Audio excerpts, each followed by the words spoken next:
The first time anyone noticed him, he was standing on a cracked sidewalk near the corner of Rizal Avenue in a narrow alley that smelled of frying oil, damp cardboard, and yesterday's rain. The sun had already dipped low, casting orange streaks across rusted shop shutters and tangled power lines. People passed by without looking. Vendors shouted prices. Jeepneys roared. Life moved fast, as it always did.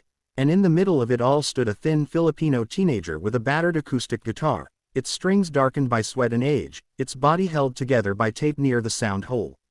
His name was Mateo. He was 16 years old, though most people guessed younger because of his small frame and shy eyes. His clothes were always clean, but clearly worn. Faded jeans, a plain t-shirt, and sneakers with soles that were slowly separating from the fabric. He didn't dress to impress. He dressed to survive. Mateo cleared his throat, adjusted the strap on his guitar, and looked down at the small plastic cup placed carefully at his feet. Inside were a few coins. Not many, but enough to show that he had been there for a while. He took a breath. Then he began to sing. At first, his voice barely rose above the noise of the street. It wasn't loud, it wasn't flashy, but it had something unusual, something that made the air feel different, as if the world itself leaned in to listen. He sang an old Elvis Presley song. Not perfectly, not with fancy runs or vocal tricks, but with soul, with a trembling sincerity that felt too big for someone so young. A woman selling fried bananas paused mid-sentence. A man tying down boxes on a truck slowed his hands. A little girl tugged at her mother's shirt and pointed. Mateo didn't notice any of them. He never did. When he sang, the world disappeared. All he saw was his mother's face. Years earlier, before illness hollowed her cheeks and stole her strength, she used to hum while washing clothes in a plastic basin outside their tiny home. Sometimes she played music on an old radio someone had thrown away. One day, Elvis came on. Mateo had been 9. "Who is that?" he asked. She smiled. "A singer. A very famous one. I like him," Mateo said. From that day on, whenever the radio worked, they searched for Elvis songs. Mateo tried to copy the way he sang, the way his voice slid from soft to strong, the way he held certain notes just a little longer, like he was telling a secret. His mother laughed whenever he performed. "Someday," she told him, "you will sing on a big stage." Mateo always shook his head. "We are poor, Mama." She touched his cheek. "Talent does not know if you are rich or poor." Those words became something Mateo carried with him, even when life grew heavier. When he was 13, his father left. No note, no goodbye, just gone. Mateo never found out where he went. His mother cried quietly at night, thinking Mateo was asleep. But children always know. The medical bills started piling up. His mother's lungs were weak. She coughed constantly. Working as a laundry helper was no longer possible. So Mateo quit school, not because he wanted to, but because someone had to earn money. At first, he tried selling bottled water in traffic, then cleaning tables at a small eatery. But those jobs were irregular, and the pay was small. One afternoon, as he sat on the steps of a closed store, holding his old guitar, an idea formed. He could sing, not because it was easy, not because it was safe, but because it was the only thing he truly had. The first time he tried busking, his hands shook so badly he almost dropped the guitar. People walked past as if he didn't exist. A group of teenagers laughed at him. "Wrong place to start a singing career," one of them said. Mateo packed up and went home. That night, he couldn't sleep. His mother noticed. "What is wrong?" "I tried singing outside today," Mateo admitted. They laughed. She reached for his hand. "Did you sing with your heart?" He nodded. "Then you already succeeded." The next day, he went back. And the next, and the next. Slowly, people began to stop. A coin here, a peso there. Sometimes, someone requested an Elvis song. "Can you sing that one? Love Me Tender." Mateo nodded. Every small reaction felt like a miracle. But miracles did not pay hospital bills. Some nights, Mateo went to sleep hungry.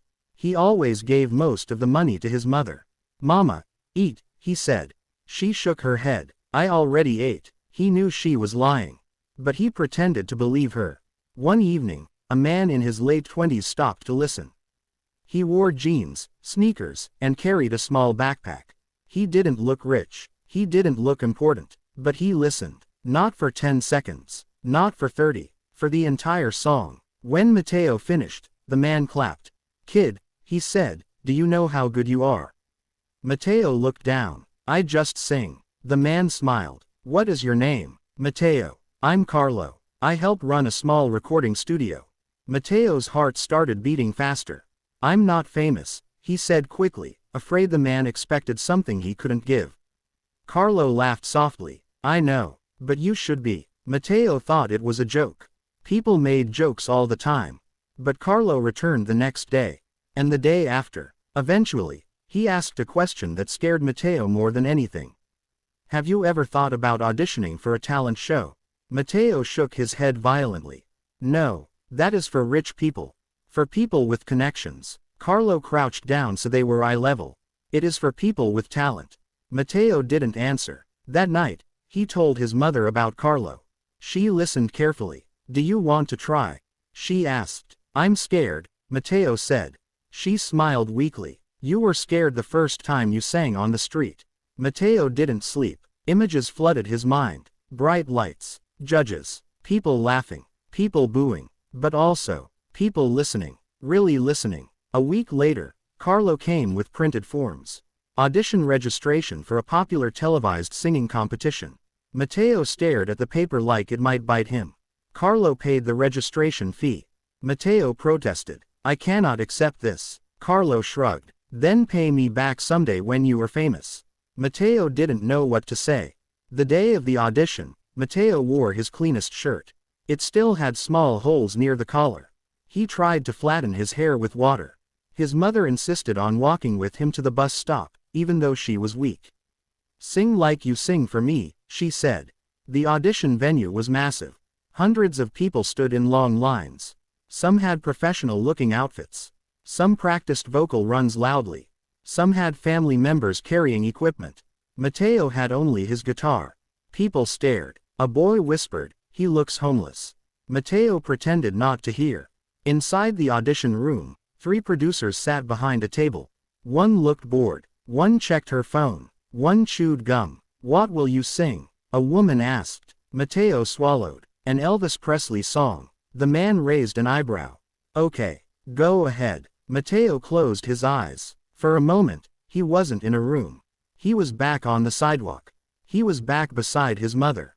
He began. His voice started soft, then grew, then soared. The bored producer sat up. The woman put down her phone. The man stopped chewing. Mateo finished. Silence. Then, "Where did you learn to sing like that?" "On the street," Mateo said. The producers exchanged looks. "You're going to the next round." Mateo didn't understand. Next round. Yes. He walked out in shock. Carlo hugged him. Mateo called his mother. From a borrowed phone. They said yes. She cried. The next rounds were harder. Bigger rooms. More singers. Better singers. Mateo saw people who could hit unbelievable high notes. People who danced while singing. People with polished confidence. He felt like an ant among lions. But every time he sang, something happened. People grew quiet. They leaned forward. Some smiled. Some wiped tears. One producer whispered during a break, "That kid sounds like Elvis." Another said, "Not just Elvis, like Elvis with pain." Mateo didn't know any of this. He just sang. Weeks later, he was selected for the televised auditions. The day before his performance, his mother was admitted to the hospital. Mateo sat beside her bed, holding her hand. "I cannot leave," he said. She squeezed his fingers. "You must go. What if you get worse?" She smiled faintly. "What if you become everything you were meant to be?" Tears fell from Mateo's eyes onto the blanket. "I will sing for you," he whispered. On stage, everything felt unreal. Bright lights blinded him. The audience was huge. Thousands of people. Judges sat behind a glossy desk. One of them was internationally famous. Another known for harsh criticism. Another loved emotional stories. The host smiled. "What is your name?" "Mateo." "How old are you?" 16. "Tell us about yourself." Mateo hesitated. "I sing on the street to help my mother." The audience murmured. "What will you sing today?" "An Elvis Presley song." One judge chuckled slightly. That's a big choice. Mateo nodded. He gripped his guitar. His hands were shaking. Then he remembered his mother's face. He remembered the sidewalk. He remembered every hungry night. He began. The first note cut through the theater like a knife. Not sharp, not aggressive, but honest. His voice had a natural vibrato. A slight rasp, a depth that didn't match his age. Gasps rippled through the crowd. One judge's eyes widened. Another leaned forward slowly. Mateo moved with the music. Small sways, not rehearsed, not planned. Just instinct. When he reached the chorus, his voice exploded with power. Not screaming, not forcing. Pure, controlled emotion. A woman in the audience started crying. Then another. Then another. By the final note, people were already standing. Mateo opened his eyes. He saw people on their feet. Clapping, cheering, some shouting. He froze. The applause grew louder. One judge stood. Then another. Then all of them. Mateo didn't know what to do. He bowed awkwardly. The toughest judge wiped his eyes. I don't usually say this, he said, but that was special. The emotional judge spoke next. You don't just sing like Elvis. You understand what he was trying to say with his music. The famous judge leaned into the microphone. They call people legends too easily these days. But you might become one someday.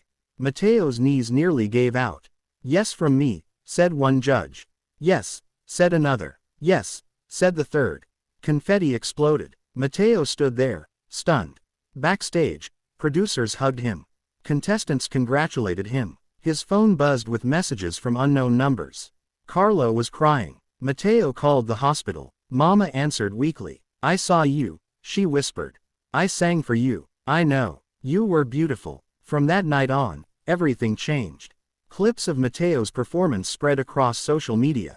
Millions of views. Comments poured in. The next Elvis. Elvis reborn. How is he so young? I'm crying. News outlets shared his story. A poor street singer. A sick mother. A voice that stopped the world. Mateo still took the bus.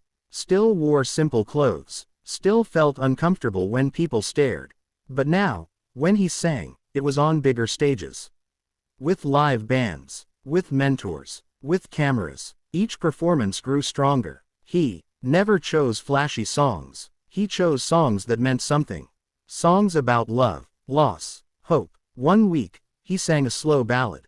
Before starting, he said softly, "This is for my mother." The entire theater went silent. Halfway through the song, his voice cracked. Not from lack of skill. From emotion. He kept going. By the end, even the camera operators were wiping tears. His mother's condition stabilized. Donations from viewers helped pay medical bills. A charity offered long-term assistance. Mateo visited her whenever he could. "Mama," he said one day, "people call me the next Elvis." She smiled. "You were the first Mateo." As the competition progressed, the pressure increased. Online debates started. He's good, but overrated. He only wins because of his story. Mateo saw some comments. They hurt. But he remembered the sidewalk. He remembered singing to no one. He remembered why he started. Not for fame. Not for labels. For survival. For love. For expression. In the semifinals, Mateo sang an original song. He wrote it late at night in the hospital hallway.